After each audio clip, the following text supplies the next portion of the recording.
बंदी छोड़ सतगुरु रामपाल जी भगवान की जय हो। परमपिता परमात्मा सारी सृष्टि के रचनहार कुल मालिक असंख्य ब्रह्मांडों के स्वामी जगत गुरु तीनों लोकों में प्रवेश करके सबका भरण पोषण करने वाले राजाधिराज आत्माधार नाथों के नाथ देवों के देव महादेव सर्वेश्वर महेश्वर मृत्युंजय अजरो अमर आदि अनादि सनातनी प्रभु जगत पिता जगदीश्वर श्री श्री 1008 की उपाधि के वास्तविक अधिकारी अकाल मूरत शब्द स्वरूपी राम वासुदेव सर्वगतम ब्रह्म परम पूज्य प्रथम पूज्य परम संत परम पुरुष परम धनी परम दयालु सत्य कबीर हक्का कबीर अल्लाहु अकबर बाखबर अल्लाह ताला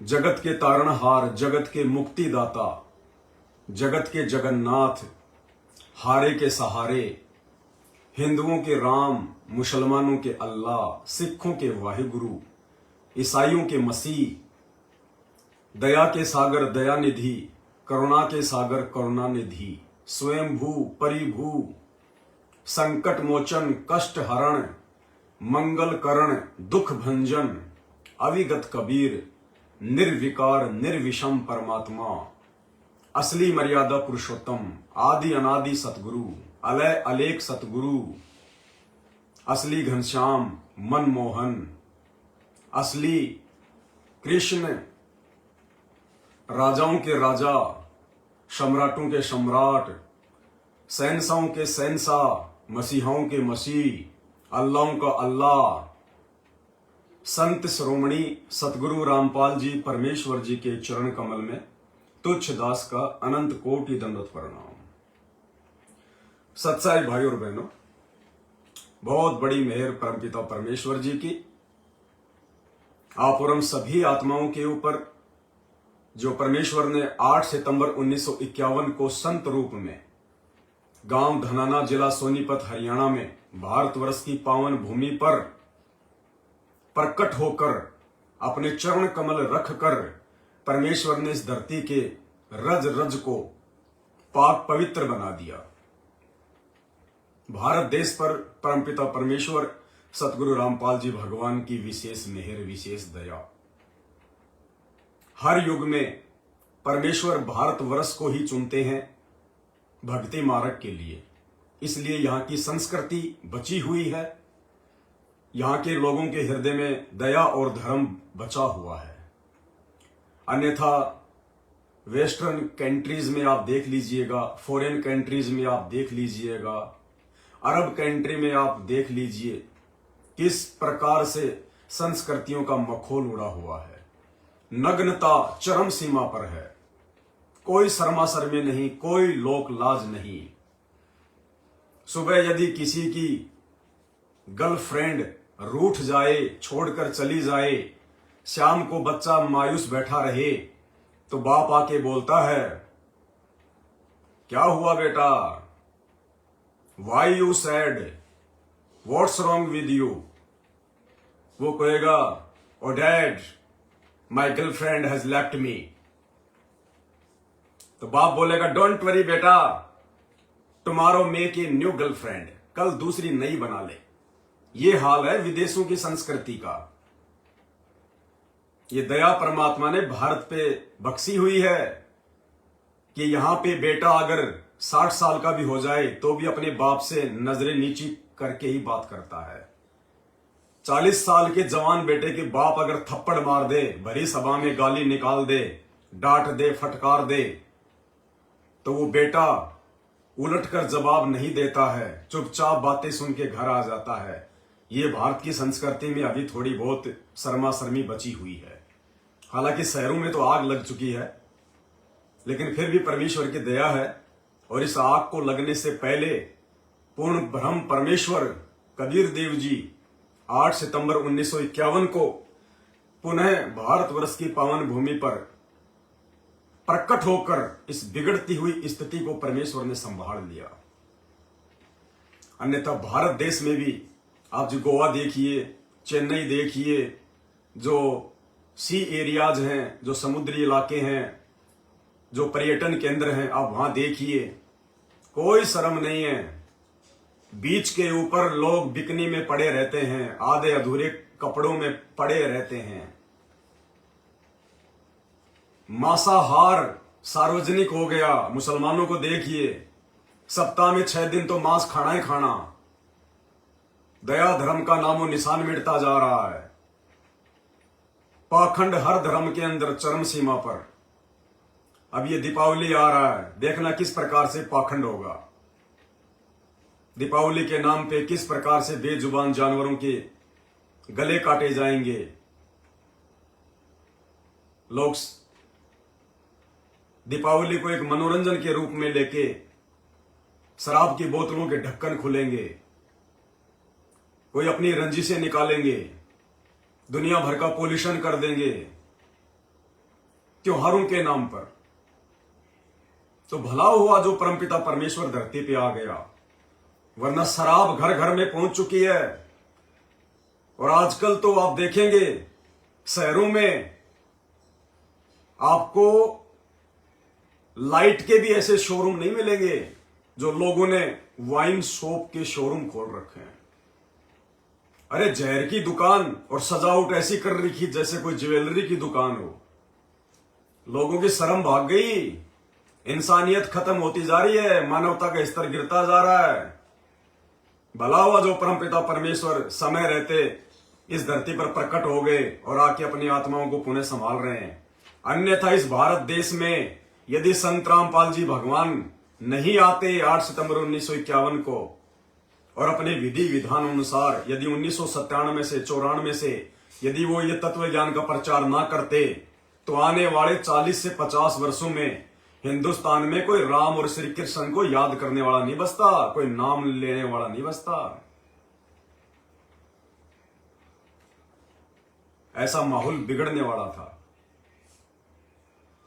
और जब ऐसे सर्वशक्तिमान प्रभु की जिन जिन आत्माओं को पहचान हुई, सत्संग सुन के उनकी शरण में आए, तो आज वो पुण्य आत्माएं उन कुकर्मों को त्याग कर, जिनके परिवार बर्बाद हो चुके थे नशे में, आज परमेश्वर ने उन आत्माओं को संभाला, ज्ञान दिया, उनको संत परिवार बनाया, ऋषि परिवार बनाया। उजड़े हुए घरों को लाखों को परमेश्वर ने बसाया, लाखों को परमात्मा ने बीमारी से ठीक किया, अकाल मृत्यु से बचाया।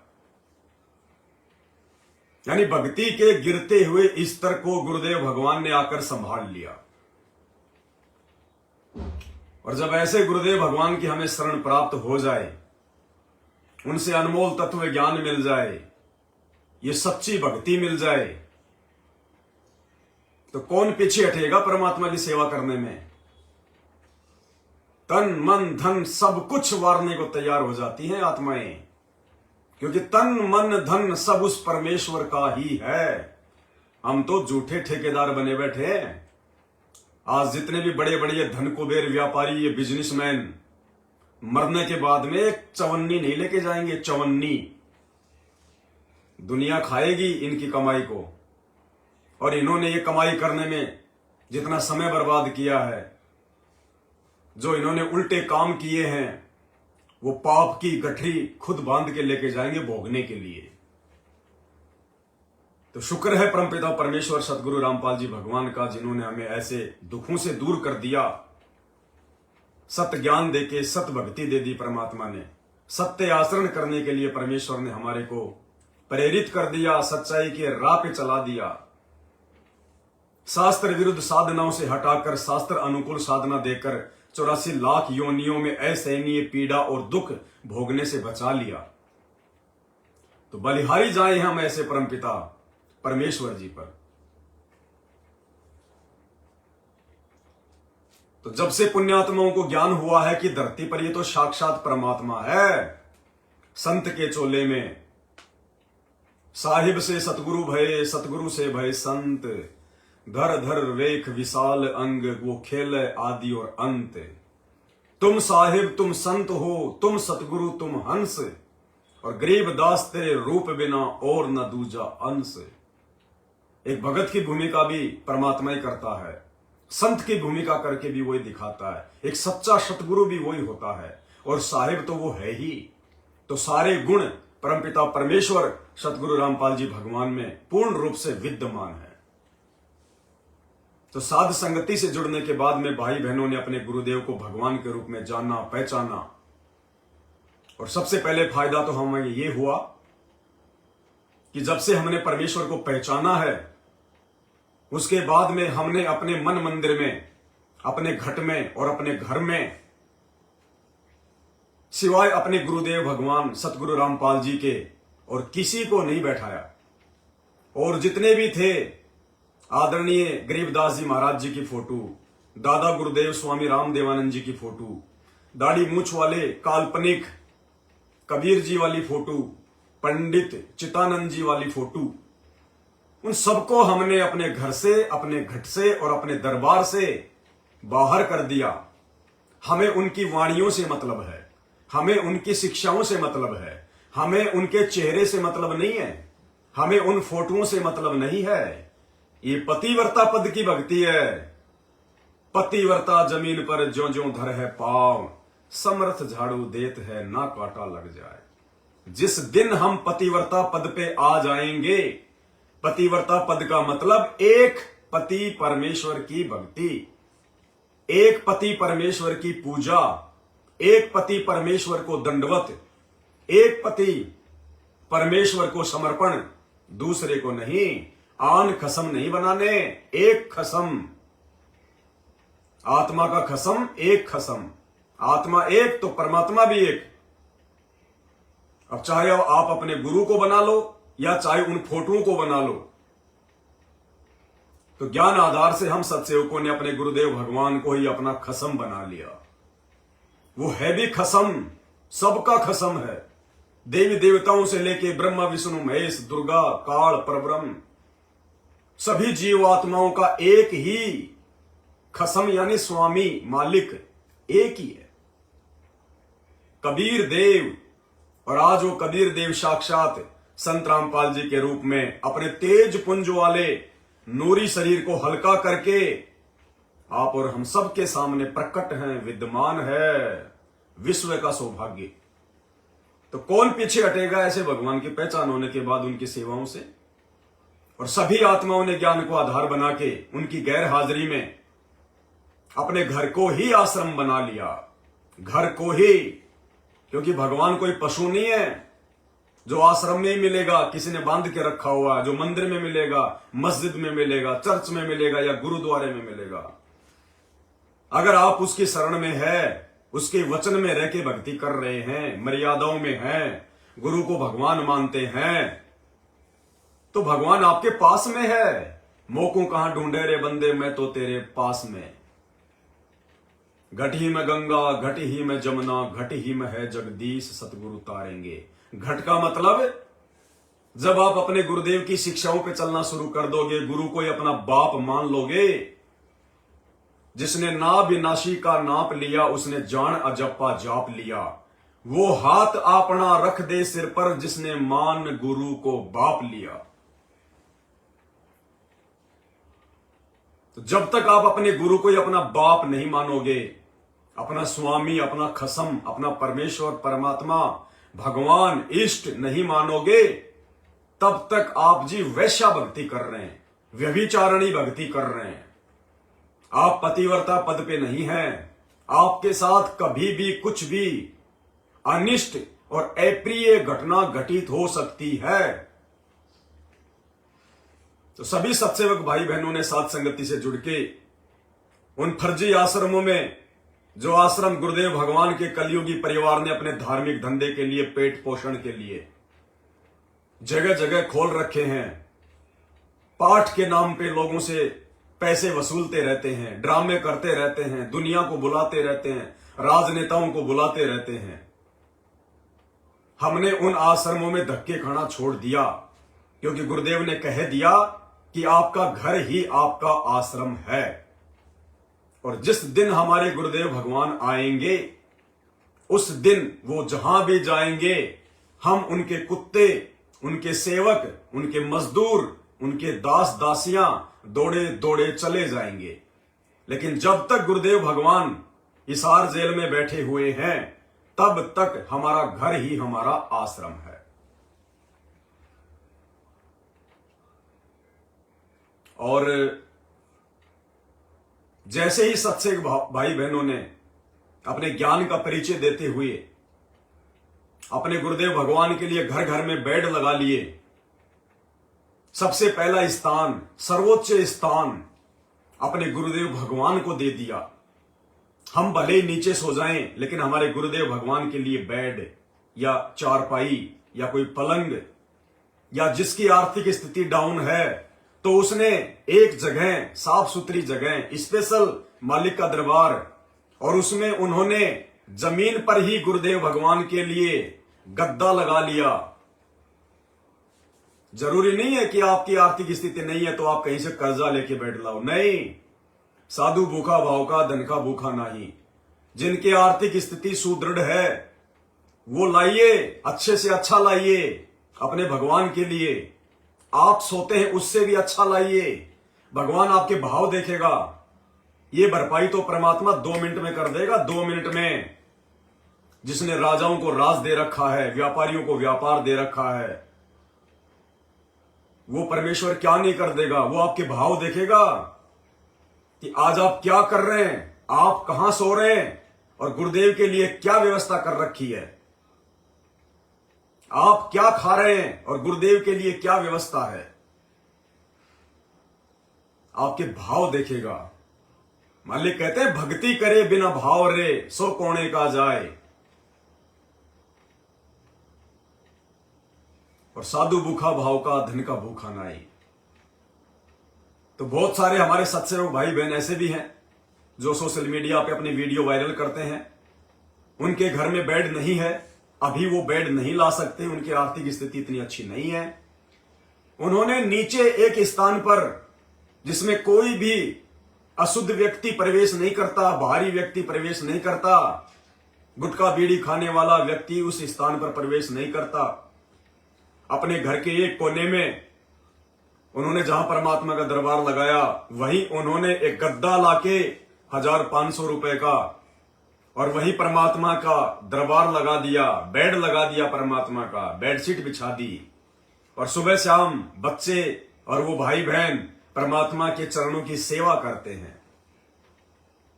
आने वाले समय में परमात्मा सेठ बना देगा उन आत्माओं को, सेठ। सेव सम्मन ने क्या किया था, कितना निर्धन था सम्मन। गुरुदेव भगवान के खाने के लिए घर में दाने नहीं थे, आटा नहीं था, चोरी करने चला गया और ऐसी उसने कुर्बानी दे दी। उसी जन्म में परमात्मा ने उसको दिल्ली का 1 नंबर का सेठ बना दिया, सम्मन सेठ। अगले जन्म में नौशेरवा का बादशाह बना दिया, 80 गंज खजाने। उससे अगले जन्म में अब्राहिम सुल्तान बना दिया, बलक बुखारे का बादशाह। 18 लाख घोड़े, 10,000 या 16,000 रानियां। इंद्र भी शर्मा जाता था उसके ठाट बाट को देख के। गुरु सेवा के कारण, गुरु सेवा में फल सर्वस आवे, गुरु विमुख नर पार न पावे। गुरु वचन निश्चय कर जाने, पूरे गुरु की सेवा ठाने। हरि सेवा युग 4 है, गुरु सेवा पल 1। और तासु पटंतर ना तुले, भक्तों ने किया विवेक। परमात्मा कहते हैं संतन किया विवेक, यानी भक्तों ने विचार करना पड़ेगा कि उस हरि से बढ़कर, यानी भगवान से बढ़कर हमने अपने गुरु को महत्व देना है। तो जब से घर घर बेड लगे हैं परमात्मा के, घर घर को ही बंदी छोड़ के बच्चों ने, हमारे भाई बहनों ने घर घर को आश्रम बना लिया।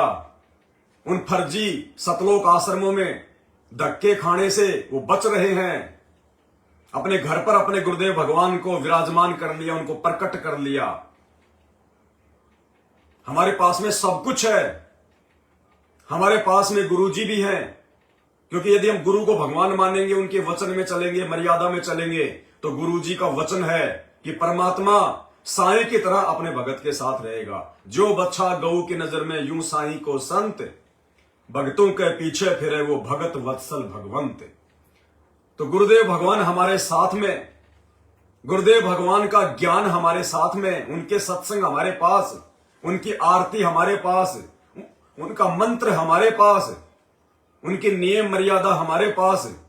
तो हमने किसी और की चापलूसी क्यों करनी, किसी और की दलाली क्यों करनी, किसी और की चाटुकारिता क्यों करनी, जगह जगह जाके आश्रमों में धक्के क्यों खाने, दुनिया का मजदूर क्यों बनना, मर्यादा क्यों तोड़नी, झूठे आदेशों पे क्यों चलना।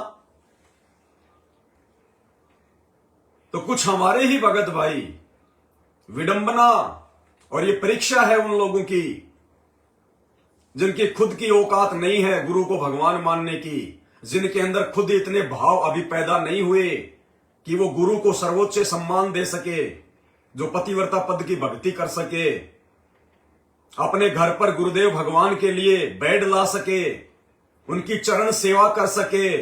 उनके अंदर अभी वो संस्कार विकसित नहीं हुए। अक्सर वो विरोध करते हैं कि ये जो पवन दास है तो पाखंड कर रहा है, आडंबर कर रहा है। ये शब्द ध्यान रखना, ये परीक्षा चल रही है। परमात्मा यही देखेगा कि किसके मन में क्या भाव उत्पन्न होते हैं, क्या विचार प्रकट होते हैं। ये सूक्ष्म खेल है। कहते हैं कोई कहे जग जो नार करी, कोई कहे महोछारे, और बड़े बड़ाई किया करे गाड़ी काढ़े ओछारे। ये ओछे भक्तों के लक्षण है, जिनकी बुद्धि का स्तर कमजोर है। ये उन लोगों का ऐसे विचार होते हैं। अरे मूर्ख नंदन, इस बेड पे और कोई नहीं सोता। जिन जिन सत्सेवक भाई बहनों के घरों में परमात्मा के बेड लगे हैं, उन बेडों पे हम नहीं सोते। ये गुरुदेव भगवान के लिए रिजर्व है। और आएंगे परमात्मा एक दिन, जो जो अपने घरों पर बेड लगाएंगे आएंगे। वो अनंत कोटि कलाओं का स्वामी है, पूरे ब्रह्मांड का नायक है। वो अनंत रूप बना सकता है। आज वो यही देख रहा है कि मुझे किन किन आत्माओं ने परमात्मा माना है, भगवान माना है। तो आएगा एक दिन, सबको सेवा देगा। ये परीक्षा का समय है। हमने अपने घर पर अपने गुरुदेव भगवान के लिए, अपने इष्ट के लिए बेड लगा लिए तो आडंबर, पाखंड और उन फर्जी सतलोक आश्रमों में राजनेताओं को सोफों पे बैठाया जाता है, महंगी महंगी चेयर पे बैठाया जाता है, एसी के कमरों में बैठाया जाता है। वो पाखंड नहीं, वो शतभक्ति हो गई। तुम्हारी बुद्धि घास करने चली गई, घास करने। यदि तुम उन फर्जी आश्रमों में, जब तुम वहां पे ये पाठ करते हो, ढोंग करते हो, आडंबर करते हो, उस समय दुनिया वालों को बुला बुला के, राजनेताओं को स्पेशल इनविटेशन देके बुला बुला के, जब उन आश्रमों में तुम उन 2 कोड़ी के राजनेताओं को, जो संत रामपाल जी के भक्तों के नाखून के बराबर भी नहीं है, चाहे देश का प्रधानमंत्री क्यों ना हो, जो भक्ति नहीं करता वो, तुम उन 2 कोड़ी के राजनेताओं को, विधायकों को, एमएलए को उन आश्रमों में बुला के अच्छे अच्छे महंगे महंगे सोफों पे बैठाते हो।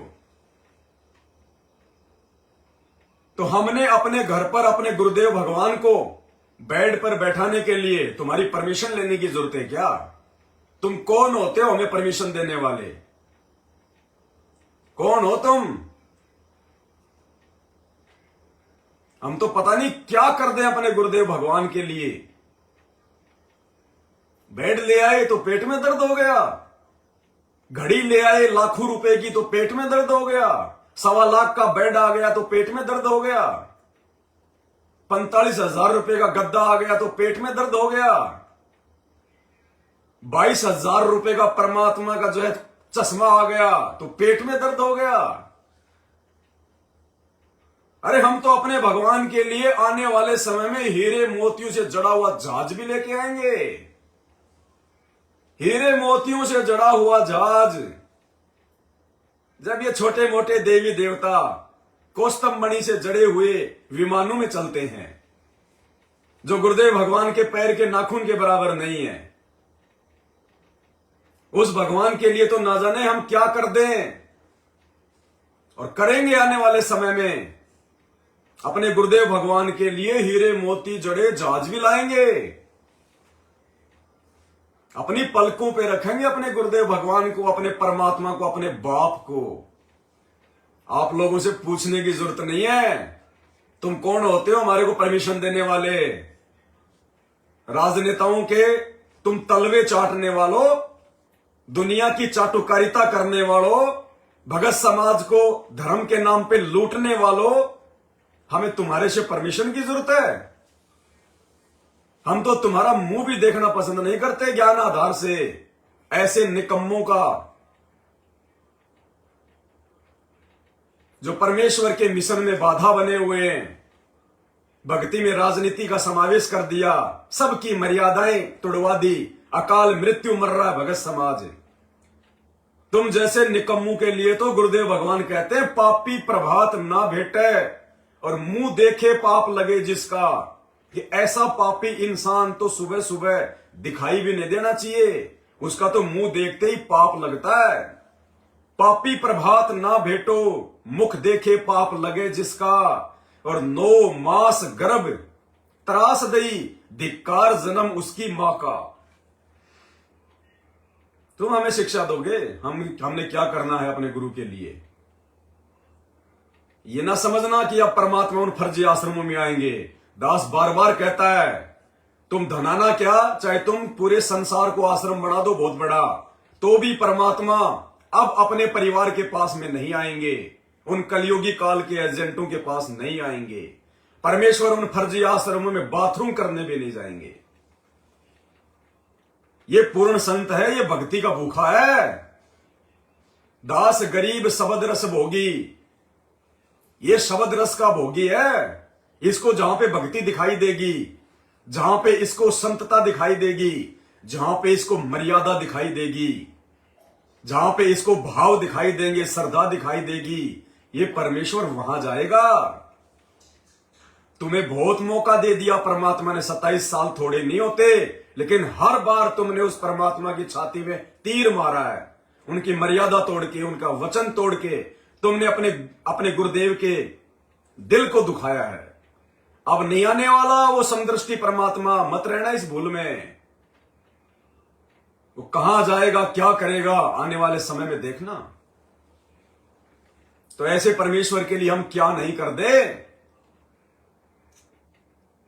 वैसे तो लगभग सारी वस्तुएं आ चुकी हैं परमपिता परमेश्वर जी के लिए, क्योंकि आने के बाद में उन्हीं को समर्पण है, ये उन्हीं के लिए लाए जा रहे हैं। सब भाई बहनों ने अपने अपने घरों पर बेड के अलावा और कुछ भी सामग्री नहीं रखनी है, कोई आवश्यकता नहीं है। यहां पे आप सबके सहयोग से ये लिए है, इसलिए आ रहा है। अन्यथा मेरी अकेले की औकात नहीं है कि मैं एक चारपाई भी ले आऊं। सब भाई बहनों की सेवा लग रही है, सबके सहयोग से हो रहा है। तो सभी भाई बहनों ने घड़ी, चश्मा, ये सब कुछ लाने की आवश्यकता नहीं है। खाली मालिक का दरबार लगाओ, परमात्मा जी का बेड लगाओ, परमात्मा के लिए बढ़िया सा जो है वो गद्दा लगाओ, जैसी भी आपकी स्थिति है, ताकि सुबह शाम हम परमात्मा जी की चरण सेवा कर सके। अभी तो परमेश्वर का सभी भाई बहन कह रहे हैं कि जब सब कुछ ही आ गया और आने के बाद जब परमात्मा के ही चरणों में जाना है, तो एक बढ़िया सा मोबाइल भी लाओ गुरुदेव भगवान के लिए। तो कल मार्केट में जाएंगे और अभी जो एप्पल का, आईफोन का जो लेटेस्ट मोबाइल आ रहा है लगभग 1,70,000 का, कल परमेश्वर के लिए वो एप्पल का आईफोन लेके आएंगे 15। आने के बाद तो परमेश्वर को ही यूज करना है, कुछ भी नहीं है। ये तो बता रहे हैं ना, भाव तो ऐसे हैं कि परमेश्वर के लिए हीरे मोतियों से जड़ा हुआ विमान लाके खड़ा कर दे उनके कदमों में। और आज नेपाल से हमारे भगत भाई बहनों ने परमात्मा के लिए एक कार्टून, ये साबुन है, हर्बल साबुन की फैक्ट्री में काम करती है हमारी जो कमला बहन है नेपाल से, उन्होंने नेपाल से परमात्मा के लिए स्पेशल ये कम से कम 50-60 साबुन होंगे और 50-60 ही जो है ये टूथब्रश हैं। ये परमात्मा की सेवा में उन्होंने जो है भेजी है।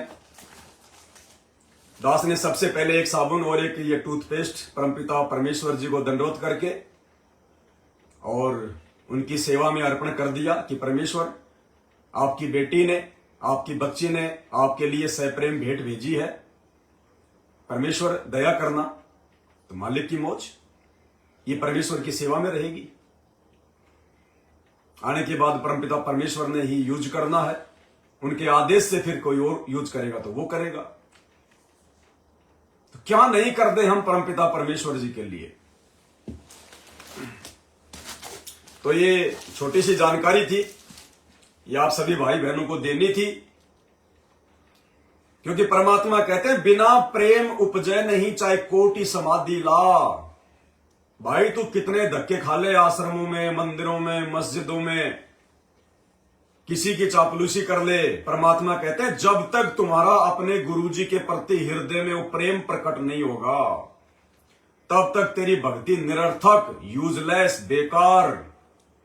और ये प्रेम अपने गुरुजी के प्रति अपने हृदय में उस समय तक प्रकट नहीं हो सकता जब तक गुरुजी हमारे ऊपर मेहर ना बख्शे। और गुरुजी की मेहर, वो ग्रेस मार्ग, वो कब मिलेंगे? जब गुरु ये देख लेगा कि इसने सिवाय अपने गुरु के और किसी को भी भगवान मानना छोड़ दिया। सौपन में भी किसी और को ये नहीं चाहता, नहीं देखता, नहीं मानता। दरबार से लेके अपने घर और घट में केवल अपने गुरुदेव की ही छवि को बसा रखा है। ये अपने गुरु के अलावा और किसी को दंडवत नहीं करता, अपने गुरु के अलावा किसी को भगवान नहीं मानता, ना दाढ़ी मूंछ वाले कबीर जी को, ना किसी और को। ऐसी आत्मा के प्रति परमात्मा फिर अपनी मेहर भेजेगा, वो लहर की मेहर भेजेगा। वो विशेष आशीर्वाद होता है गुरुदेव भगवान का उन आत्माओं के साथ। उन्हीं आत्माओं के हृदय में फिर परमात्मा बैठेगा, विराजमान होगा गुरुदेव भगवान। कहते हैं ना, घट ही में गंगा, घट ही में जमुना, घट ही में है जगदीश। जगदीश कौन है? जगदीश कोई विष्णु भगवान थोड़ी है। असली जगदीश उस परमेश्वर का नाम है, उपमात्मक नाम सतगुरु रामपाल जी भगवान का। जगत प्लस ईश, संसार का भगवान जगदीश। फिर वो जगदीश हमारे घट में आके बैठ जाएगा। घट ही में गंगा, घट ही में यमुना, घट ही में है जगदीश। क्योंकि हृदय में केवल एक ही सीट है, दूसरी सीट नहीं है। और वो देख लेता कि ये सीट खाली है। इस भगत के हृदय रूपी सीट पे ना वो दाढ़ी मूंछ वाली काल्पनिक फोटो बैठी है जिसको हम लोग कहते हैं कबीर जी, ना उस सीट के ऊपर दादा गुरुजी बैठे हैं स्वामी राम देवानंद जी, ना उस सीट पर आदरणीय गरीबदास जी महाराज बैठे हैं, और ना उस सीट पे पंडित चिदानंद जी बैठे हैं। उस सीट पर बैठने का अधिकारी केवल ये जगदीश है, गुरु भगवान। गुरु भगता मम आत्म सोई, वाके हृदय रहूं समोई। तो ये सीट फिलहाल साथ संगत से जुड़े हुए सत्सेवक भाई बहनों की खाली हुई है। और जब वो गुरुदेव भगवान सीट पर विराजमान हो जाता है हृदय कमल में, उसके बाद उस भगत के भाव, उसकी श्रद्धा अजब गजब हो जाती है। वो मंसूर की तरह अपने गुरुदेव भगवान पे कुर्बान हो जाता है, फिदा हो जाता है। तन मन धन सब तेरा, तेरा तुझको अर्पण क्या लागे मेरा। परमात्मा सदा सदा के लिए हाथ पकड़ लेता अपने बच्चे का। उसके बाद वो प्रेम उपजेगा घट में, तब हमारी भक्ति शुरू होगी असल में। जब तक हम गुरु को भगवान मान के अपने घट में विराजमान नहीं करते, तब तक तो भक्ति शुरू भी नहीं होती भगत की, चाहे कोई सा भी नाम ले रखा है। और भाई बहुत समय लगेगा। परमात्मा कहते हैं पिछले तब से होत है पूर्ण हंस मुराद। ये हर किसी के बस की बात नहीं है। उन नकली फोटोओं से आस्था हटा के अपने गुरुदेव को ही अपने दरबार में स्थापित करना, अपने घर पे स्थापित करना। अभी तक तुम सतलोक आश्रम मैनेजमेंट हरियाणा से जुड़े हुए भाई बहनों के घर से ही वो दाढ़ी मूंछ वाली फोटो नहीं हट पाई, तुम्हारे दरबार से ही वो दाढ़ी मूंछ वाली फोटो नहीं हट पाई, तो तुम्हारे घट से कहां हटेगी? समय लगेगा, युग लग सकते हैं, कई जन्म लग सकते हैं। और अगर वर्तमान में ही आपको अपने घट में अति शीघ्र अपने गुरुदेव भगवान को विराजमान करना है और भक्ति से सर्वस्व लाभ प्राप्त करने हैं, गुरु का आशीर्वाद और मेहर प्राप्त करनी है, तो भाई अविलंब ये मान बढ़ाई को छोड़ के, ये राग द्वेष और ईर्ष्या को त्याग कर, लोगों के चापलूसी और चाटुकारिता को छोड़कर, इन आश्रमों में जाके धक्के खाना छोड़कर जितना जल्दी हो सके साध संगति के वीडियो देखना शुरू कर दें। फेसबुक यूट्यूब पर जाकर सर्च करें शंका समाधान विद पवन दास या पवन दास इज लाइव, साध संगति के वीडियो देखिए और अपने गुरु को भगवान मानिए। आज यदि आप वीडियो देखना शुरू करेंगे, आपको 4 से 5 साल लगेंगे गुरु को भगवान मानने में, 4 से 5 साल, क्योंकि हमें अपने गुरु को हृदय में बसाने में 6 से 7 साल लगी हैं। ऐसे नहीं होता, औपचारिकता नहीं चलती। ये अंतर्यामी भगवान है, 2 मिनट में कान पकड़ के सीधा कर देगा। नकली भाव नहीं चलता इस भक्ति में, असली भाव चलते हैं, ओरिजिनलिटी चलती है, औपचारिकता नहीं चलेगी। अंतर्यामी है, इससे कुछ भी छुपा हुआ नहीं है। तो कम से कम आपको 4 से 5 साल लगेंगे। जब आप रोज साथ संगति की वीडियो देखोगे, तब आपके हृदय में इस बात को जमाने के लिए कि हां, गुरु ही भगवान होता है। और संत रामपाल जी वर्तमान में कबीर साहिब ही है। और 8 सितंबर 1951 को संत रामपाल जी किसी मां के पेट से जन्म लेके नहीं आए, जेल में लिपट के नहीं आए, जीव संज्ञा में होके नहीं आए। ये परमेश्वर है, दुनिया की चरम दृष्टि को धोखा देते हुए इस शिशु रूप में प्रकट हुए हैं। साहिब से सतगुरु भय, सतगुरु से भय संत, धर धर वेख विशाल अंग, खेले आदि और अंत। तब जाके हमारे हृदय में, हमारे घट में प्रेम उपजेगा गुरुदेव के लिए, आंखों से आंसू आएंगे। और जब तक ऐसा नहीं होगा, तब तक हम भगत की श्रेणी में नहीं है। और उसके बाद और बहुत सारी क्रियाएं जिनको सुनते ही आप लोग भाग जाते हो, बहुत समय लगेगा अपने आप को समझने में और सुधारने में। उसके बाद में भगवान को समझना। अभी अपने आप को तो समझ लो कि हम क्या कर रहे हैं। विषय विकारों में डूबे हुए हैं और गुरुदेव भगवान को अपने घट में बैठाने की सोच रहे हैं, कभी नहीं बैठेगा। जब तक ये काम वासना का कीड़ा, ये भोग विलास की ये बीमारी आपके अंदर है, तब तक इस गंदे घट में ये सच्चा जगदीश नहीं समा सकता, नहीं बैठ सकता। कोशिश कीजिए, परमात्मा के आगे रोइए, विनती करो, प्रार्थना करो, तब कहीं जाके परमात्मा इस रोग को काटेगा। इस रोग को ब्रह्मा विष्णु महेश नहीं काट पाए अपना खुद का। और इस रोग को आज युवा अवस्था में 40-40 साल की उम्र में परमपिता परमेश्वर जी ने अपने साथ संगत से जुड़े हुए सत्सेवक बच्चों का काट दिया। ये समर्थ का आशीर्वाद है, वरना इस भोग विलास के रोग से तो देवी देवता भी दूर नहीं हो पाते। देवताओं के राजा इंद्र ने भोग विलास में कामरत होके गौतम ऋषि की पत्नी अहिल्या के साथ में वो दुष्कर्म कर डाला। ब्रह्मा जी ने अपनी बेटी सरस्वती के साथ में दुष्कर्म कर डाला। विष्णु भगवान ने शंखचूड़ की पत्नी तुलसी के साथ में दुष्कर्म कर डाला। शंकर भगवान ने कामनी के साथ में दुष्कर्म कर डाला, मोहिनी के साथ। नीचे आए तो श्री कृष्ण जी ने कुब्जा के साथ में दुष्कर्म कर डाला। ये भगवान भी नहीं बचे इस रोग से, इस बीमारी से। और संत रामपाल जी ने अपने सत्सेवक बच्चों का रोग काट दिया परमेश्वर ने। उनके सच्चे भाव देखकर उनकी सच्ची श्रद्धा को देखकर, क्योंकि भक्ति का एक नियम है, भक्ति का एक विधान है, चाहे आपको कोई भी नाम प्राप्त क्यों ना हो गया हो, लेकिन हम भगत किस दिन बनेंगे? परमेश्वर की वाणी है कि भग भोग्या भग उपजय। भग यानी योनि।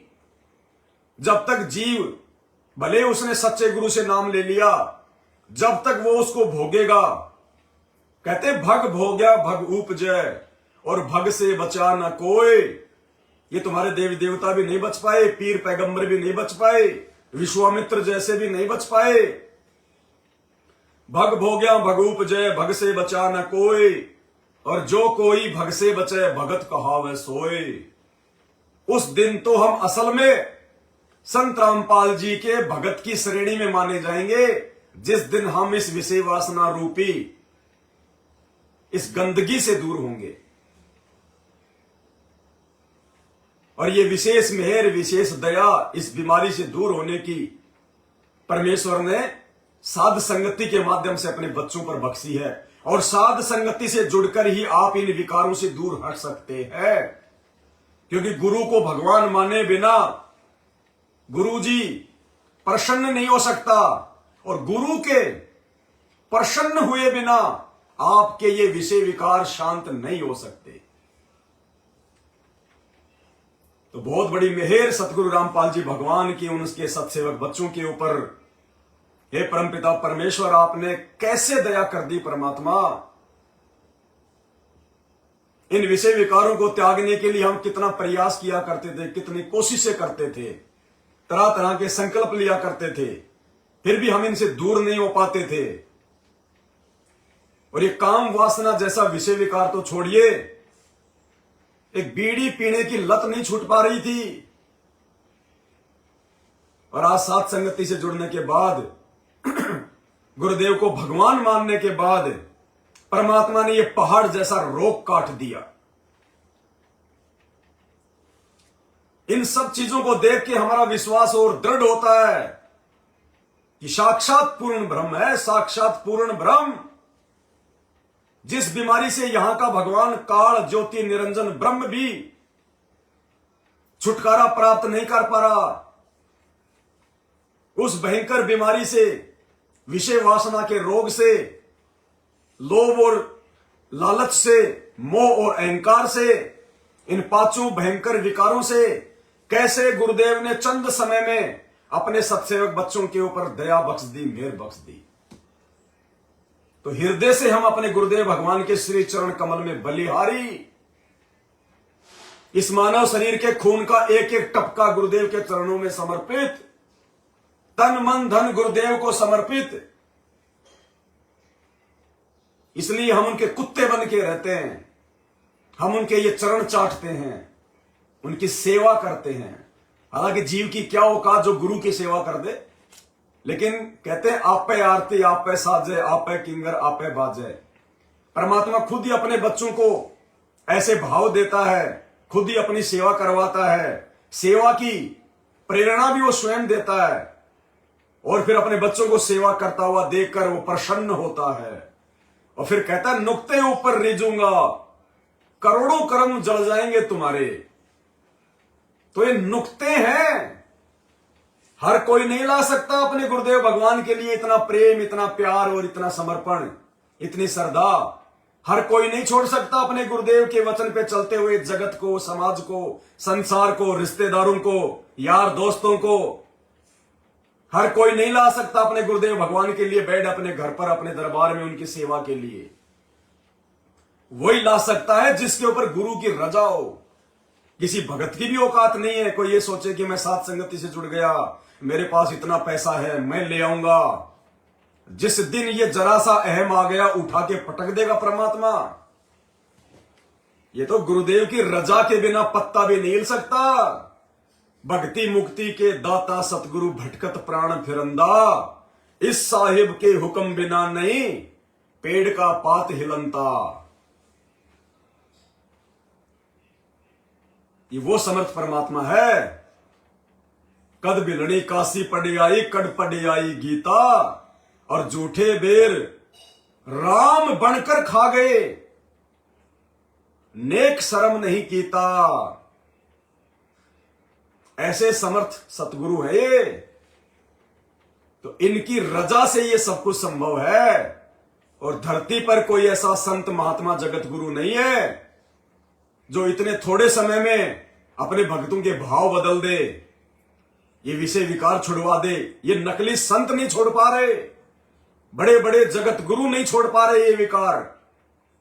पांचों विकारों में कोई एक आधा विकार छोड़ देते होंगे अपनी मजबूरी में, क्योंकि उन पदों के ऊपर उनको ब्रह्मचारी रहना पड़ता है। लोक दिखावे में दुनिया को लगता है ये ब्रह्मचारी है, नीचे नीचे सारी कुबद करते हैं। लोभ लालच तो कूट कूट के भरा होता है उनमें, कूट कूट के, क्योंकि माया के लिए वो पद प्राप्त करते हैं। अपने गुरुओं की सेवा इसलिए करते हैं दिखावे में, ताकि मरने के से पहले, शरीर छोड़ने से पहले मुझे अपनी गद्दी दे दे, मुझे अपना ये पद दे दे, इसके स्थान पर मैं सत्संग करने लग जाऊं।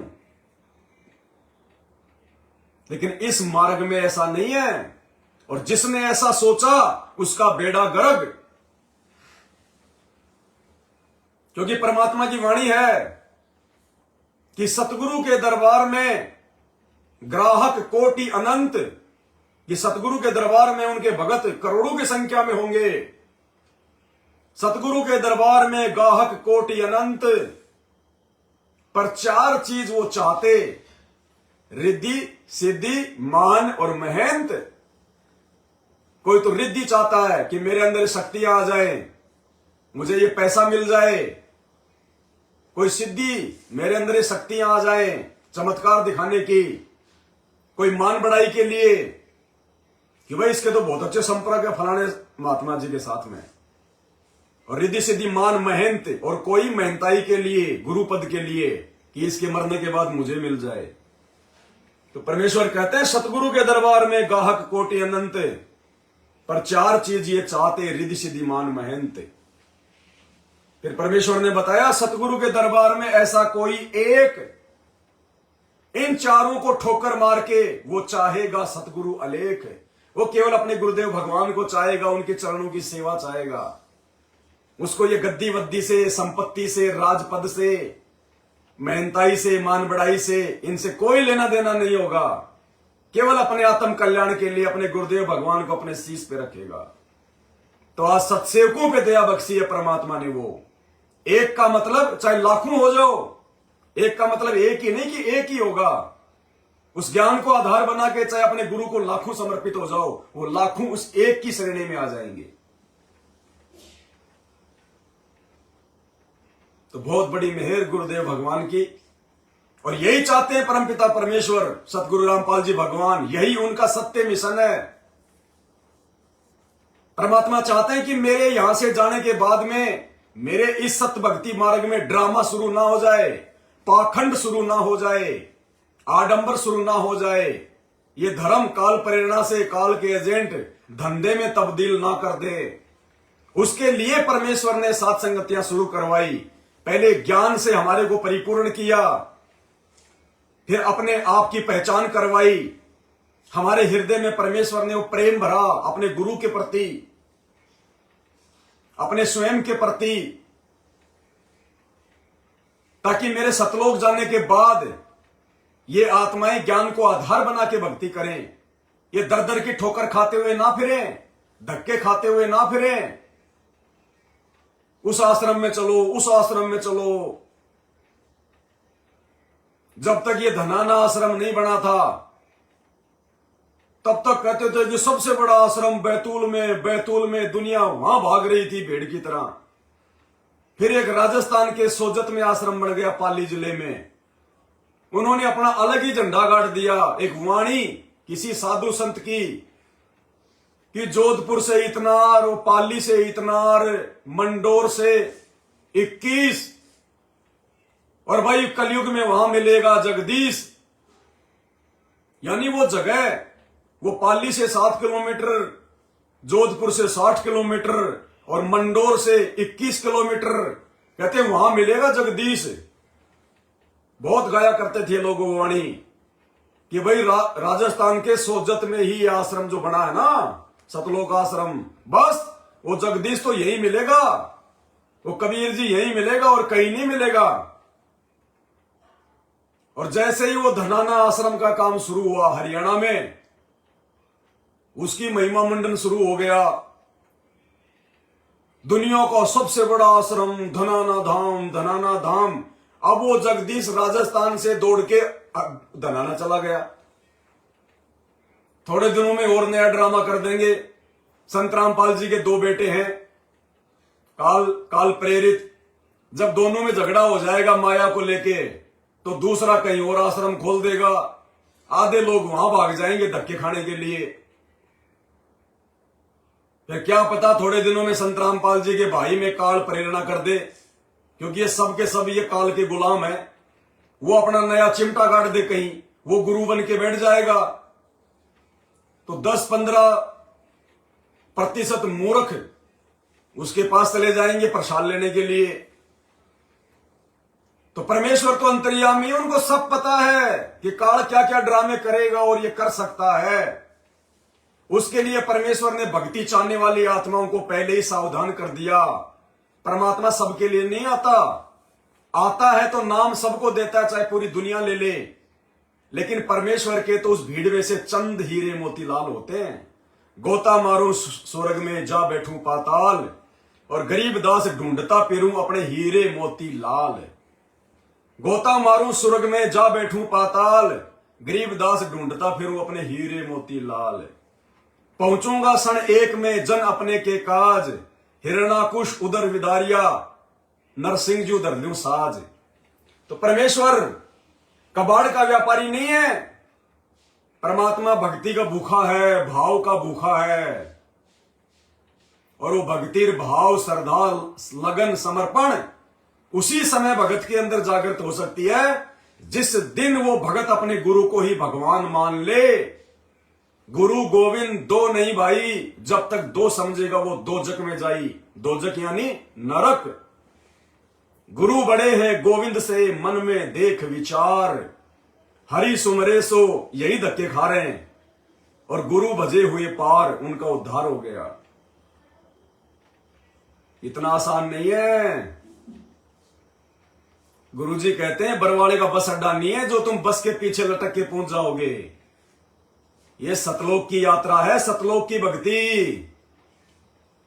जब तक संत रामपाल जी को मात्र एक संत समझकर, उनको कबीर जी का भेजा हुआ कोई संत समझकर, इंद्रो माई के पेट से जन्म लिया हुआ कोई जीव समझकर भक्ति करोगे, तुम तो त्रिकुटी तक भी नहीं पहुंच पाओगे, त्रिकुटी का मुंह भी नहीं देख पाओगे। सतलोक का दरवाजा तो बहुत दूर है। कहते हैं भक्ति करे कोई सूरमा, जाति वर्ण कुल खोए। अभी तो तुम इन आश्रमों में जा जाके अपने बेटा बेटियों के रिश्ते अपनी जातियों में कर रहे हो, अपने धर्म में कर रहे हो। अरे ये तो बहुत भयंकर षड्यंत्र है काल का। ये तो सबसे पहले तोड़ना चाहिए भगत ने।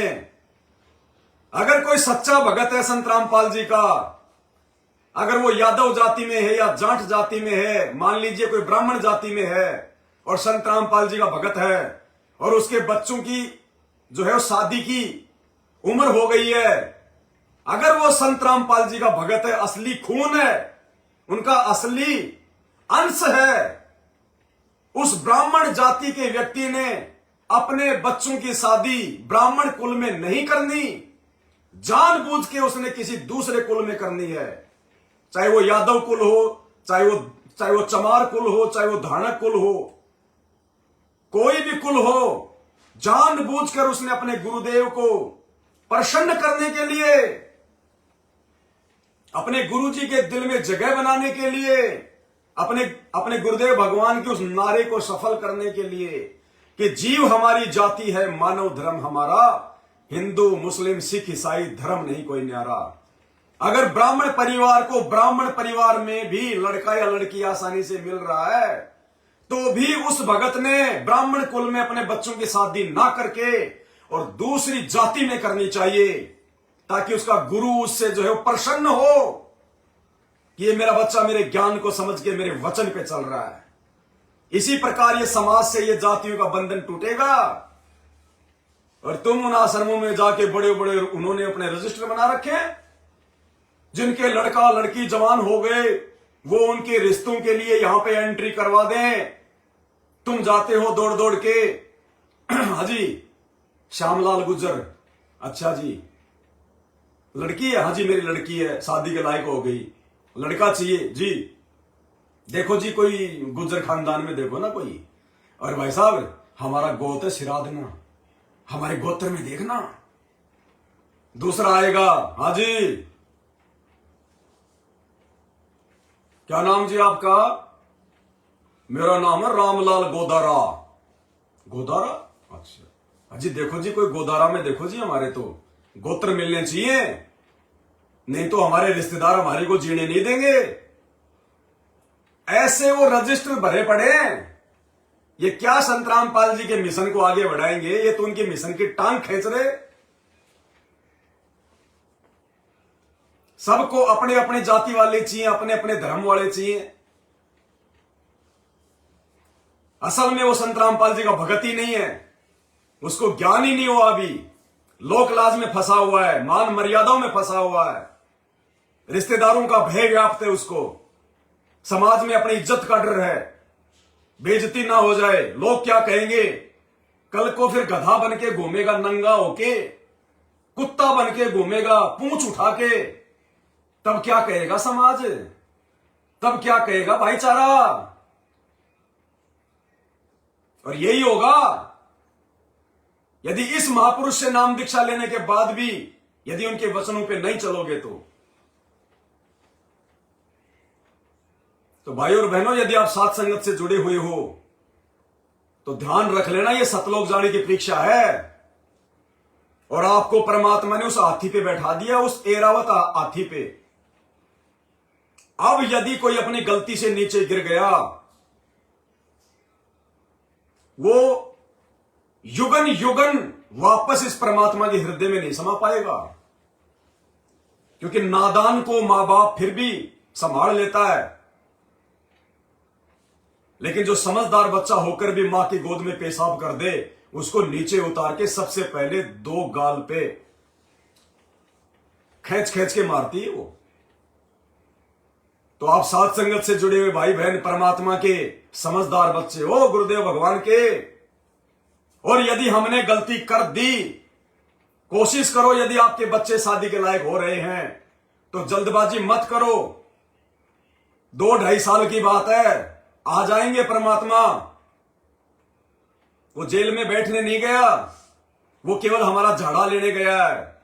हमसे कुछ समय की दूरी बना के हमारा ज्ञान, हमारे विचार, हमारे भाव, हमारी श्रद्धा, हम कितने भगत बने हैं, हमारी औकात हमें खुद को दिखाने के लिए गया है। वो खुद कह दे तो हम नाराज हो जाएं, लेकिन उन्होंने हमसे दूर होके हमारी औकात, हमारी भक्ति, हमारे भाव हमें खुद ही दिखा दिए कि तुम कितने गहरे पानी में हो, तुम कितना गुरु को भगवान मान पा रहे हो, तुम कितना इस भक्ति को समझ पाए हो, कितना तुम गुरु वचनों की मान मर्यादा रखते हो। थोड़े समय के लिए, ज्यादा समय नहीं है, दुनिया बारूद के ढेर पे बैठी है, आएगा परमात्मा, संभालेगा निकम्मों को। सारे मर जाएंगे तो फिर भगवान किस लिए आया फिर धरती पे, बचाएगा भी, रास्ता भी निकालेगा, समाधान भी निकालेगा परमात्मा। इन काल प्रेरित इन सरकारों को परमात्मा कंट्रोल में करेगा। तो ज्यादा समय की बात नहीं है, 2-2.5 साल की बात है, बड़ी मुश्किल से। अब इतने दिन रुके हो तो और 2 साल रुक जाओ, कोई बड़ी बात नहीं है। बच्चे कहीं भाग के नहीं जा रहे, और जाएंगे तो उनके संस्कार जाने दो, पीछा छूटेगा। तो जल्दबाजी ना करो बिल्कुल भी, अपने बच्चों की शादी अपने गुरुदेव भगवान के आने के बाद करना, क्योंकि वर्तमान का समय ये परीक्षा का समय है। कुछ नहीं पता किसी का भी, जब तक गुरुदेव भगवान जेल से बाहर नहीं आते हैं तब तक हम इस परीक्षा में बैठे हैं। आज आपको कोई सत्सेवक भी बहुत अच्छा दिखाई दे रहा है और आपने अपने बच्चों का रिश्ता कर दिया, और 2 महीने बाद पता नहीं उसके मन में काल क्या मरोड़ी मार देगा, वो उन फर्जी आश्रमों में बैठा हुआ मिलेगा। फिर तुम्हारे झगड़े होंगे रोज, फिर उस घर में वो तो भक्ति करेगा मैनेजमेंट की, और आपकी बेटी भक्ति करेगी साथ संगति वाली, यथार्थ भक्ति। वो करेंगे सूते सूते आरती, तुम्हारी बेटी करेगी भक्ति बोध हाथ में लेके खड़े होके आरती। वो खाना खाते समय अंधेव की आरती भी नहीं करेंगे, सीधा मुंह में ठूसेंगे। और तुम्हारी बेटी गुरुदेव भगवान को 20 मिनट तक भोग लगाएगी। आज लगा साहिब को भोग दीन के टुकड़े पानी का। वो सप्ताह भर अपने उस दरबार को भी साफ सफाई नहीं करते जिसमें उनके 5-5 पति बैठे हैं, 5-5 फोटोएं बैठी हैं। और वो रोजाना गुरुदेव भगवान की सेवा करेगी, उनके वो चरण दबाएगी। तो झगड़ा होगा, झगड़ा। ना तुम शांति से भक्ति कर पाओगे, ना तुम्हारी बेटी भक्ति कर पाएगी। भाई और बहनों, आपके ऊपर विशेष मेहर है। ये परमात्मा ने इस कुत्ते को खड़ा करके हर प्रकार से तुम्हें सावधान करवा रहे हैं। परमात्मा मालिक ने कह दिया कि बच्चों का संस्कार, बेटा या बेटी, गुरुदेव भगवान ने जोड़ रखा है। जिनके मां बाप बच्चे पैदा करते ही मर जाते हैं, उनके बच्चों की भी शादियां होती है। वो भूत आके शादी करवाते हैं क्या? तो यदि हमारे बेटा बेटियों के जहां भी गुरुदेव ने संस्कार जोड़ रखे, वो उसी समय होंगे और ठीक जगह होंगे यदि हम धैर्य रखेंगे, इंतजार करेंगे। और यदि हम जल्दबाजी दिखाएंगे, गुरुजी की मर्यादा तोड़ेंगे, तो भाई तुम भी दुखी और तुम्हारे बेटा बेटी भी दुखी। तो परमेश्वर के हमने इस नारे की लाज रखनी है। जीव हमारी जाति है, मानव धर्म हमारा, हिंदू मुस्लिम सिख ईसाई धर्म नहीं कोई न्यारा। हम सत्सेवकों ने तो विशेष तौर पे, हम जिस भी सांसारिक जाति में और गोत्र में हैं, हमने उसके अलावा अपने बच्चों की शादी करनी है। अच्छा परिवार देख के जल्दबाजी मत करना कि बहुत अच्छा भगत है, गुरुजी का भगत है, अरे गुरुजी से नाम ले लिया। गुरुजी से नाम ले लेके 20-20 साल बाद में भी लोग जो है वो बिगड़ गए। सार नाम तक लेके, सतनाम तक लेके 10-10 साल गुरुजी के पास रह के लोग बिगड़ गए। आज दूसरे पंथों में नरक की भक्ति कर रहे हैं, यमलोक की। तो परमेश्वर ने बुद्धि दी है, मानव शरीर दिया है, ऊपर से अनमोल ज्ञान दे दिया, साथ संगति से जोड़ दिया। अब भैया एक एक कदम फूक फूक के रखना है। मात्र किसी को यह समझ के कि ये तो मेरा सत्सेवक भाई है, अरे ये तो हर साथ संगति में आता है, तो बहुत अच्छा भगत है, ये तो वहां पे भक्तों की चप्पल साफ करता है। ये जल्दबाजी में फैसले मत लेना, तुम्हारी चप्पल साफ कर जाएगा वो किसी दिन। भक्तों का ऊपरी दिखावा देख के निर्णय मत करना। बहुत सोच समझ के जहां भी रिश्ता करो, पहले उस भगत के घर पे जाओ, कुछ दिन रुको, उसकी वो क्रियाएं देखो, उनके विचार देखो। 5-7 दिन में तो सब कुछ समझ में आ जाएगा। परमात्मा कहते हैं साधु शब्दा परखिए। भगत की पहचान उसके शब्दों से ही हो जाती है, उसके बोलचाल से। साधु शब्दा परखिए, दुख पड़े घरनार। घरनार यानी घर की औरत। जब आपके ऊपर संकट आएगा, आपके परिवार पे संकट आएगा, उस समय आपकी पत्नी की पहचान होती है कि आपको छोड़ के भगती है या बात बात पे आपके चिमटे मारती है। तू बर्बाद कर दिया, तूने ये कर दिया, तूने वो कर दिया, तू किसी काम का नहीं। उस विपत्ति के समय वो अपने पति का विश्वास बांधती है या उसको और ज्यादा ताने मार मार के बेचारे को मार देती है। तो कहते हैं साधु शब्दा परखिए और दुख पड़े घरनार, और सूरवीर जब जानिए जब रण बाजे तलवार। सूरवीर की पहचान युद्ध के मैदान में होती है। अब भक्ति मार्ग का युद्ध है, संघर्ष, मारकाट नहीं होता भक्ति में। भक्ति में यानी संघर्ष, ज्ञान और अज्ञान के बीच में ज्ञान को आधार बना के जो संघर्ष करेगा, दुनिया पता नहीं क्या क्या कहेगी। तुमने बेड लगा लिया, तुम तो पवनदास के चेले बन गए, तुम तो पवनदास के पीछे जो है वो चल पड़े। अरे पवनदास ने कौन सी आरती बदल दी, कौन से मंत्र बदल दिए? पवनदास कौन सा सिंहासन पे बैठ के जो है बल्कि सत्संग कर रहा है? पवनदास कौन सा जो है कि अपना चरणामृत भक्तों को पिला रहा है? कौन सी भक्ति क्रिया हमने चेंज कर दी, बता दीजिए एक भी। हम तो भक्ति करते करते हमारे और अधिक भाव हमारे गुरुजी में कैसे बढ़े, उसके लिए यह प्रक्रिया है। और यह प्रक्रिया तो आने वाले समय में अपने गुरु को भगवान मान के सबने करनी पड़ेगी। मैनेजमेंट वालों ने भी करनी पड़ेगी। यदि भक्ति चाहिए, भगवान चाहिए, तो झक मरा के अभी कर लो बकवास, जितनी करनी है उतनी, कोई बड़ी बात नहीं है। राम किसी को मारे नहीं, मारे तो हत्यारा राम। अपने आप ही मर जाओगे एक दिन कर करके खोटे काम। ये बेड तुम्हारे गुरु के लिए है, इस पे पवनदास नहीं सोता, कोई और आके नहीं सोएगा। और तुम्हारे गुरु के लिए हम बेड ला रहे हैं और तुम्हारे पेट में मिर्ची लग रही है, जलन हो रही है। तुमसे बड़ा गुरुद्रोही और कौन होगा? यही सूक्ष्म चाल है काल भगवान की, वो ऐसे ही भक्ति मार्ग से हटा देगा। वो अंतर्यामी देख रहा है कि कौन क्या सोच रहा है, किसके क्या भाव है। लीला वो ही चल रही है, लेकिन लीला का रूप अलग है। अब ऐसा नहीं है कि 650 साल पहले के तरह संत रामपाल जी मार्केट से हाथी खरीद के और पवनदास को हाथी पे बैठा के और जो है बरवाड़ा में जो है चक्कर लगाएंगे। वो समय गया। देश काल और परिस्थिति के अनुसार भक्तों की परीक्षा होती है। और आज परमात्मा इस पवनदास को निमित्त बना के, जैसे 650 साल पहले परमात्मा ने रविदास जी को और उस गणिका बहन को निमित्त बनाया था, आज वही कबीर परमात्मा संत रामपाल जी के रूप में इस 2 कौड़ी के इस पवनदास को निमित्त बना के परमेश्वर पूरे भगत समाज की परीक्षा ले रहा है। अरे दुनिया देशद्रोही की परिभाषा नहीं जानती कि देशद्रोही क्या होता है, देशद्रोही जो है वो क्या करता है। संत रामपाल जी को देशद्रोही उनके सत्संग तक नहीं सुनते, और ये भगत समाज पवनदास को गुरुद्रोही। अरे तुम्हें 27 साल में गुरुद्रोही की पहचान नहीं हो पाई, तुम संत रामपाल जी को क्या पहचानोगे जो उनके एक छोटे से भगत को नहीं पहचान पाए। एक गुरुद्रोही की परिभाषा नहीं जान पाए तुम। गुरुद्रोही कौन होता है, उसके लक्षण क्या होते हैं। तुम संत रामपाल जी को और उनके सत्संगों को क्या खाक समझोगे। अरे गुरुद्रोही सब कोई कहे, गुरुद्रोही न चीन्या कोई।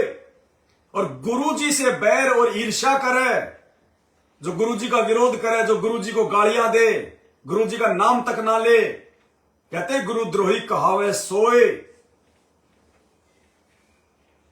तुम एक गुरुद्रोही की परिभाषा नहीं समझ पा रहे, एक भगत को नहीं समझ पा रहे, जबकि रात दिन तुम वीडियो देखते हो, हजारों वीडियो देख चुके हो, उसके बावजूद भी तुम्हारी बुद्धि पे काल बैठा है। और ये बुद्धि उस समय तक साफ सुथरी नहीं हो सकती जब तक गुरुदेव भगवान की दया ना हो जाए। ये ज्ञान योग परमात्मा खोलता है गुरुदेव भगवान, और तुम्हारा अभी तक ये ज्ञान योग नहीं खुला है। तुम्हारे पिछले संस्कार हैं जिसकी वजह से तुम्हें गुरु जी की शरण मिल गई, लेकिन अभी तक तुम्हें भक्ति नहीं मिली। भले ही तुम्हें सतनाम मिल गया, प्रथम नाम मिल गया, लेकिन तुम्हें अभी तक भक्ति नहीं मिली है। भक्ति मिलेगी साध संगति से जुड़ के। हम भी नाम दीक्षा लेने के बाद मैनेजमेंट के पीछे ऐसे ही धक्के खा रहे थे। जिस दिन गुरुदेव ने साध संगति से जोड़ा और गुरु को भगवान माना, उस दिन से परमात्मा भगत के नजदीक आना शुरू होता है। तो अब क्या तुम संत रामपाल जी को समझोगे, क्या तुम भक्ति को समझोगे, जब हजारों वीडियो देखने के बाद एक भगत को नहीं समझ पाए। गुरुद्रोही की क्या जो है पहचान होती है, गुरुद्रोही कौन होता है, उसकी भाषा क्या होती है, गुरु के प्रति गुरुद्रोही का क्या व्यवहार होता है,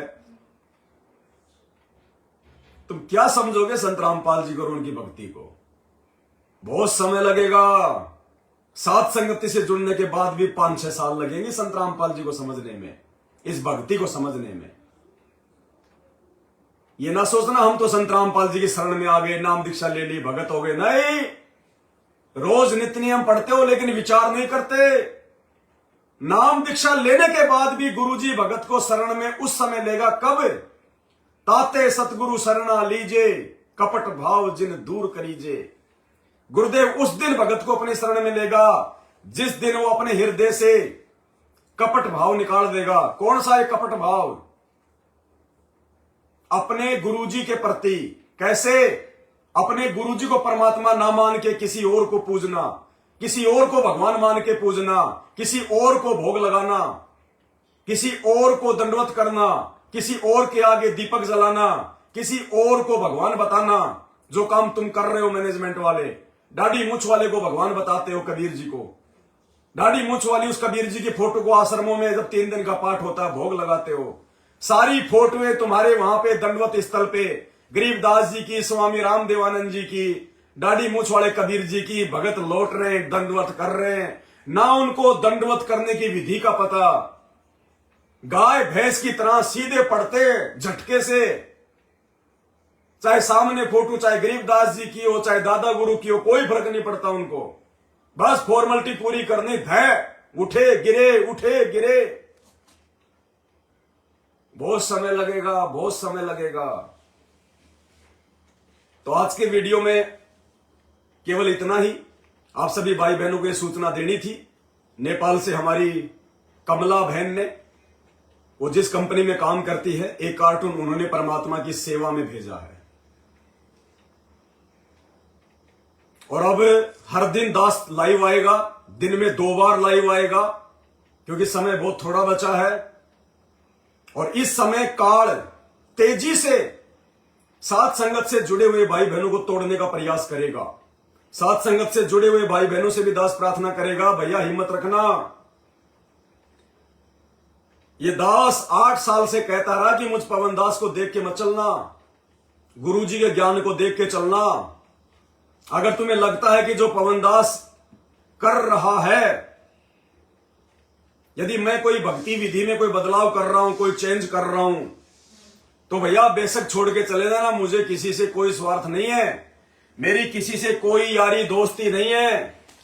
मैं किसी से यारी दोस्ती नहीं निभाता, ना मुझे पसंद है। मेरा यार, मेरा दोस्त, मेरा रिश्तेदार, मेरा बाप, मेरी मां, मेरा गुरु, मेरा भगवान, मेरा इष्ट, सब कुछ मेरे गुरुदेव भगवान है।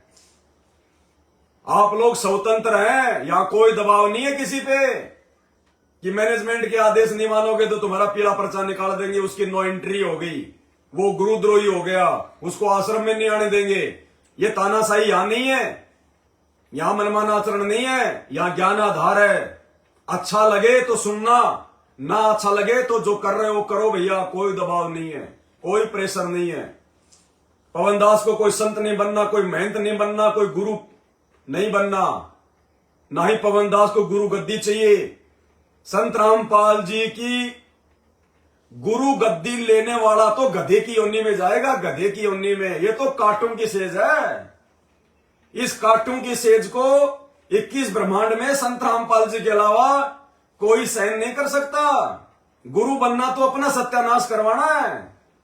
वो तो परमात्मा स्वयं, जिसके ऊपर कोई भी कर्म लागू नहीं होता, वो परमेश्वर सतगुरु बनके ये गुरु गद्दी संभालता है। ये जितने भी जो गुरु बने हुए हैं, शंकराचार्य, संत, महंत, झूठे जगत गुरु, आने वाले समय में देखना इनकी क्या क्या इनकी दुर्गतियां होंगी।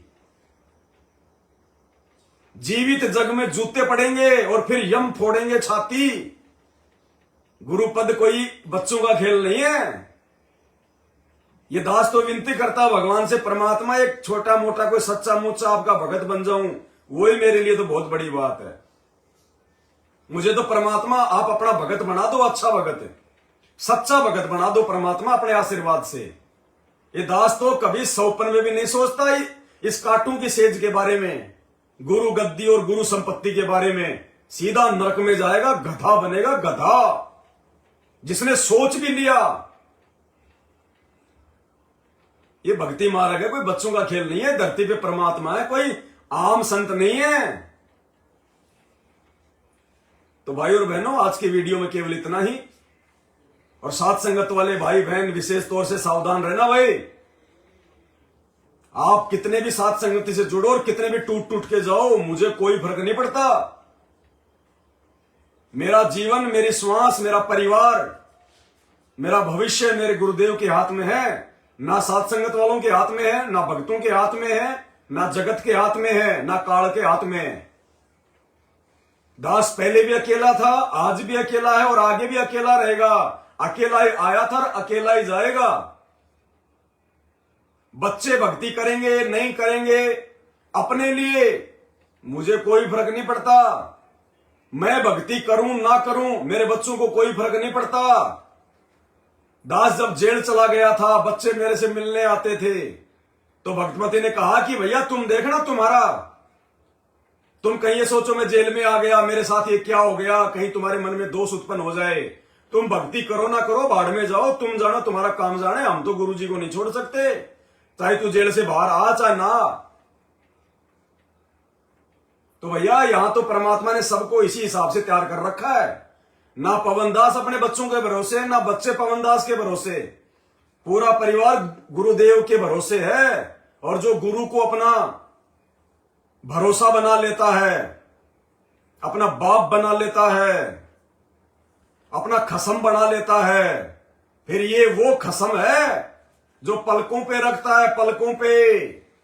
काल ने कहा था परमात्मा से कि धर अंबर सब जाएंगे और विनसेंगे कैलाश, एकम एका होएगा तब कहां रहेंगे तेरे दास।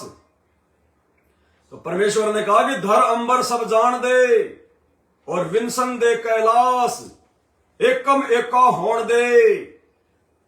मेरे आश्रय रहेंगे मेरे दास, मेरे बच्चे मेरे भरोसे रहेंगे, मेरे आश्रय रहेंगे, इस भक्ति के सारे रहेंगे। और जैसे पानी के ऊपर जहाज चलती है, ऐसे मेरे बच्चे उस महाविनाश के समय में, उस महाप्रलय के समय में सुरक्षित रहेंगे, तो कुछ नहीं बिगाड़ पाएगा। तो हमें परमेश्वर ने साथ संगति से जोड़ के उन विकट परिस्थितियों के लिए तैयार कर दिया है। अरे बॉलीवुड वाले भी गाने बनाते हैं, उनको भी इतनी समझ है। एक तू ही भरोसा, एक तू ही सहारा, बिन तेरे जगत में ना कोई हमारा। हे ईश्वर या अल्लाह ये पुकार सुन ले, हे ईश्वर या अल्लाह हे मौला। अरे वो भक्तिहीन प्राणी जो रात को सोते हैं, शराब पी के सोते हैं, दिन में मांस खाते हैं, लड़कियों के साथ में उल्टे सीधे जो मन की व्यवहार करते हैं, फिल्में बनाते हैं, समाज को बिगाड़ रहे हैं, अपने वो कर्म फोड़ रहे।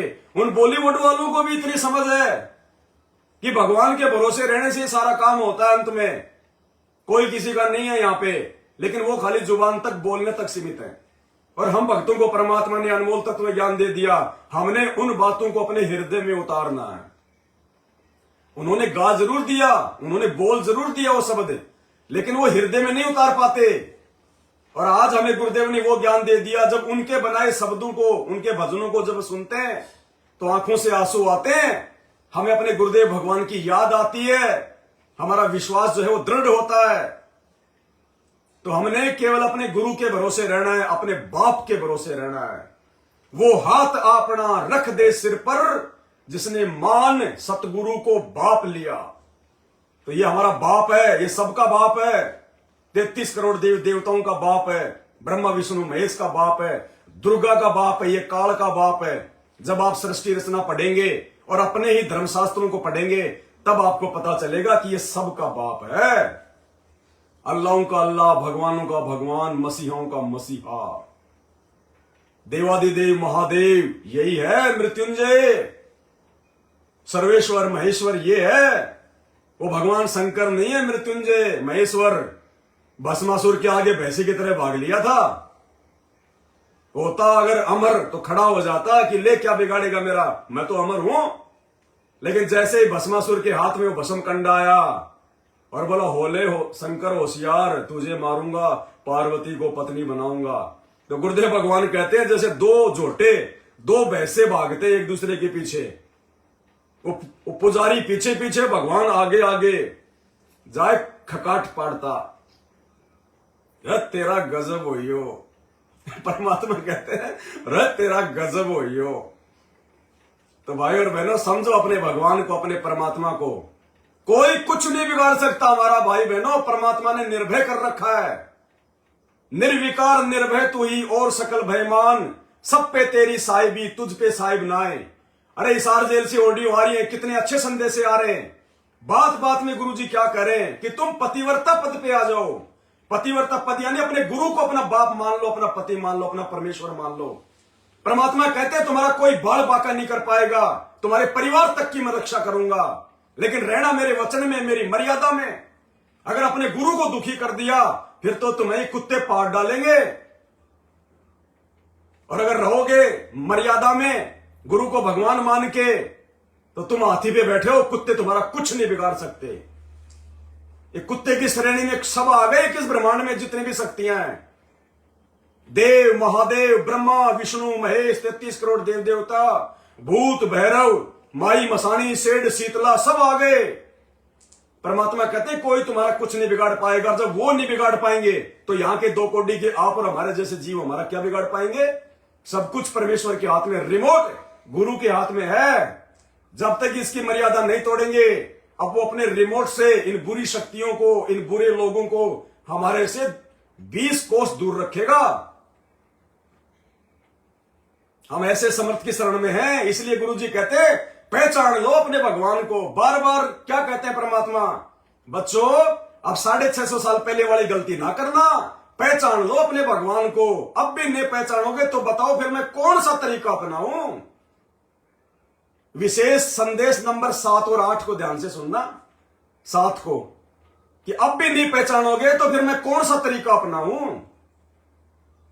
तो भाई और बहनों, अब भगवान को दुखी मत करो। अरे नहीं पहचाना था तो साध संगति से जुड़ने के बाद परमात्मा ने हजारों वीडियो बनवा दिए।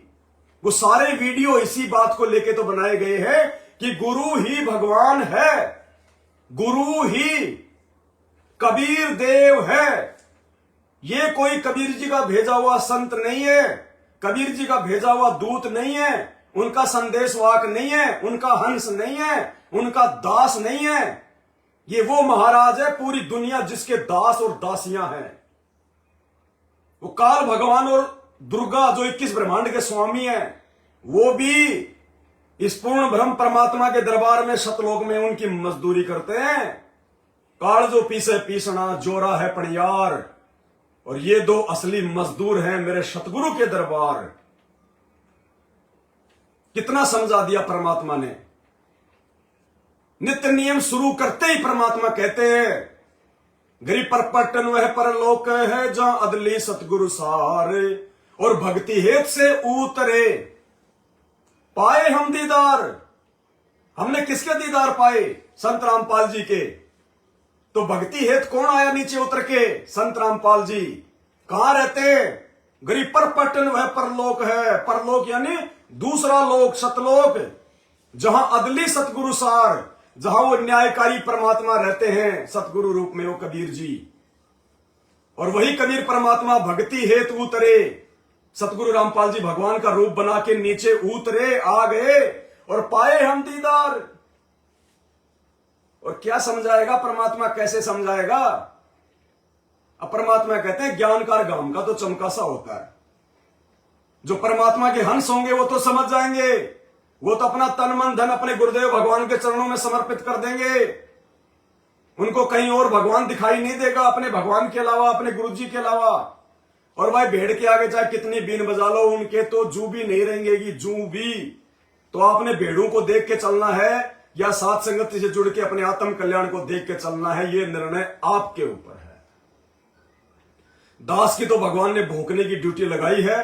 दास तो भैया जब तक ये जुबान है इस मुंह में तब तक भोंकता रहेगा, अपने गुरु जी की आज्ञा का पालन करता हुआ उनकी सेवा करता रहेगा।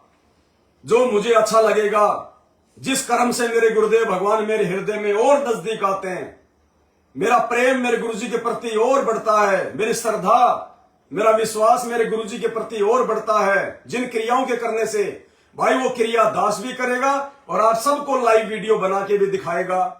जिसको अच्छी लगे तो सुन लो, और जिसको अच्छी ना लगे तो भाई उसको डिलीट मार दो, नो प्रॉब्लम। बाद में खुद कोई प्रॉब्लम होगी। तो आज के वीडियो में केवल इतना ही। सभी भाई बहनों को बड़े प्यार से सत साहिब। उसके बाद परमात्मा की चरण सेवा का समय हो गया है। गुरु सेवा में फल सर्वस आवे, गुरु विमुख नर पार न पावे। बंदी छोड़ सतगुरु रामपाल जी भगवान की जय हो।